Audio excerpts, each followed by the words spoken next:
Hello, my name is Ashton Gyde, and I'm a dancer.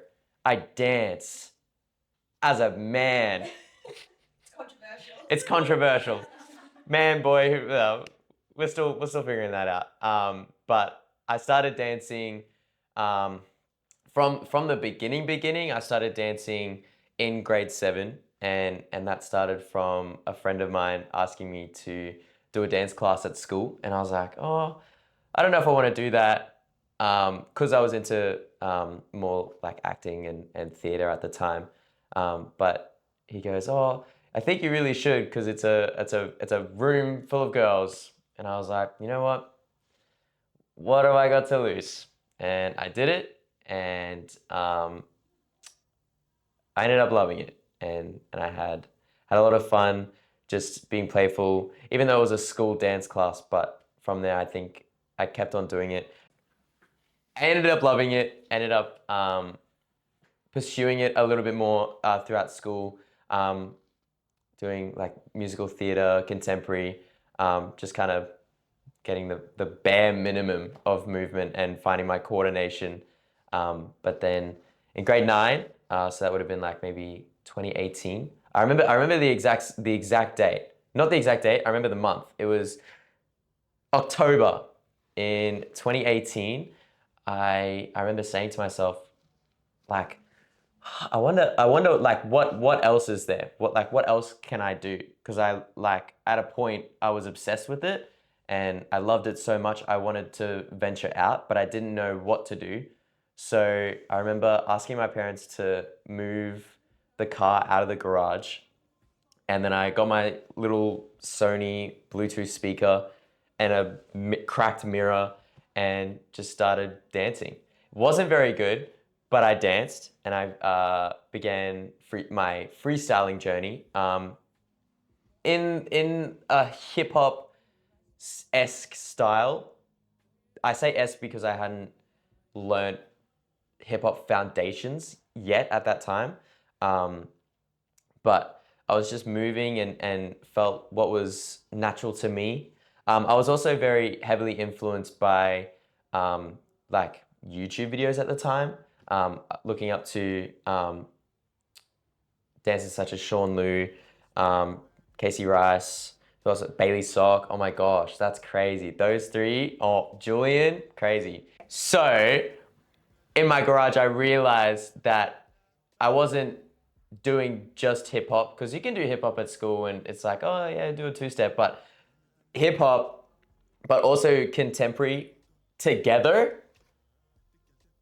This guy figuring that out in the garage and taking that influence from those big names in LA, and then gluing my own style within that.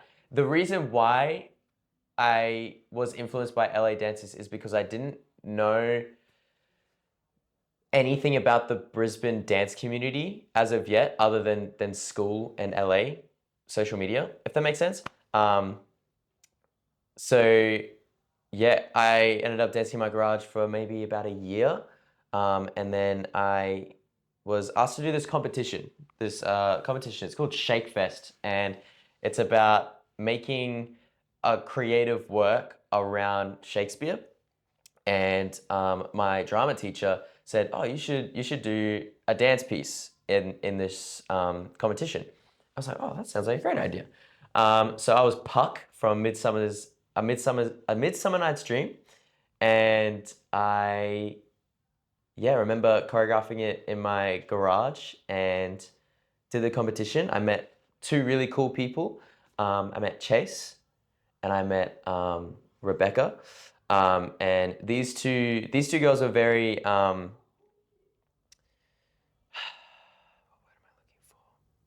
pivotal.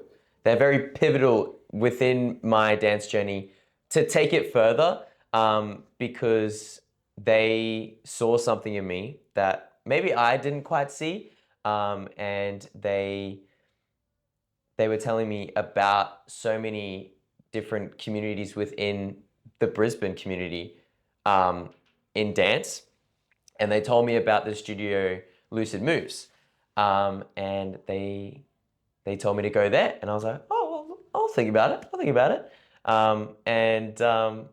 Yeah, I did the competition. Ended up winning states. Nice. And yeah, I think that was a very big boost of confidence, because I would say I'm predominantly self-trained, especially at that time. So coming away from that feeling very grateful, sorry, excuse me, very grateful to have met two really cool people who saw potential in me, and also winning states was pretty cool. So yeah, I ended up looking up the studio online on social media. I was like, oh my gosh, this is so far away. It was, I live in Ipswich and the studio is in Capalaba. So a long way away, and I didn't have my license. So I remember very, very kindly asking my parents and saying, hey, like, I really want to dance at the studio. Can you take me, please? And so in November 2019, so from October 2018 to November 2019, just dancing in my garage, doing like stories, seeing the progression. So then coming to this class, it was Lucas Bastians. Shout out Lucas. Yeah, he was teaching at Lucid, and I took the class. And I fell in love with the studio immediately. The energy was everything and more that I respect and what I look up to. Because I've always been very energetic. So being in a studio that was just as loud as me, like, felt very safe and very at home. And so, yeah, I fell in love with it. And I went back home and I said, Mum, this is what I'm gonna do. And she was like, yeah, well, I'm not driving you. So I was like, oh no, what am I gonna do? So I ended up taking a 2.5 hour train twice a week just to go dance and be a part of this community until I got my license. But I'm glad I did it. And yeah, I've loved this space and community ever since.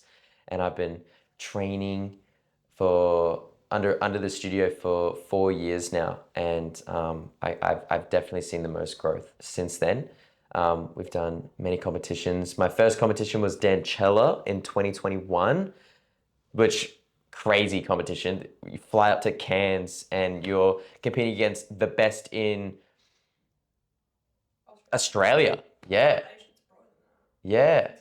Yeah, it is an international comp, but majority were Australian teams. But yeah, the standard was so high, and the fact that I got to compete it with a team and place fourth, that was crazy.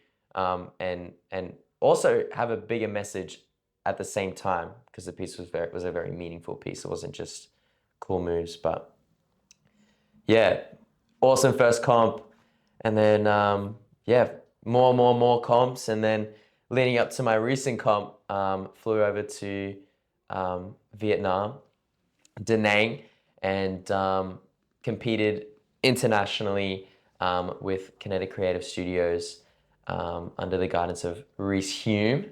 And yeah, I think the standard has never been higher, and the standard has never been better. And so very, very grateful for that opportunity. And I was lucky enough to meet my biggest inspiration, the Sean Liu, and I got to dance next to him in class, and I think that was a very career-changing moment, a full circle moment, and a dream come true. So yeah, very, very blessed that even throughout this journey, throughout the ups and downs and the setbacks and the negative talk or the negative stigma, I pushed through that and I chased my dreams, and I'm very, very proud of where I'm at and the opportunities that I get. Yeah, I was teaching a class in Fortitude Valley, and there was this little boy who had joined the class, and I could tell he loved it, and he was having a lot of fun. And I one week he didn't end up coming to class, and his sister was there. His sister and brother, they go together, and I asked his sister, "Oh, where's your brother?" He goes, "Oh, sorry." She goes, "Oh, he's in the car. He's been being bullied by a bunch of people at school for dancing," and made my heart sink because I felt for him, but for him to experience that at such a young age, he was very young. He's maybe like 8, 7, like very young. And to experience that at such a young age, that could be the turning point of not wanting to dance anymore. So I remember coming up to him at the end of class and going up to the car and having a quite a long conversation with him, and I could see how I could see tears in his eyes, like it had really affected him. But I said, you got if you love it, you have to pull through, because at the end of the day, like you have to do what you love and follow that, and you can't listen to anyone else just because they think it's not the norm, if that makes sense. Yeah, and then he's been taking class ever since, and yeah, I think that was a very, very opposite spectrum end of that's wrong, that's wrong. It's a different full circle. It's a different perspective, I would say, a different perspective, because I've been on that side where it's like, oh, I shouldn't be doing this. Oh, it's weird for me to do this. I should be playing footy. I should be doing more masculine things. But being on the other side and having that impact on this little boy, telling him that you can do whatever you want, you can dance, and it not be a girl thing, a feminine thing, because it's not. I'm very big on energy, and what I mean by that is a value in our studio at the moment is, if you're not giving energy, you're taking it, and I think that can go both ways. Sometimes you'll be in a studio and there could be very bad energy, which is taking away from the goodness from the class, like the good vibes from the class. So for me, if you were to ever to take a class with me, it's always good vibes, because I'm actively pushing that out to everyone, and just even if that's yelling or just being silly, making a joke here and there. But I think it's very important to have that playfulness within class or within the dance community, because it just makes it more fun. Because it's, at the end of the day, you can do cool dance moves, but if you're not having fun, what's the point? So the impact that I want to have on the community is sharing good energy and people to walk away from a class feeling good.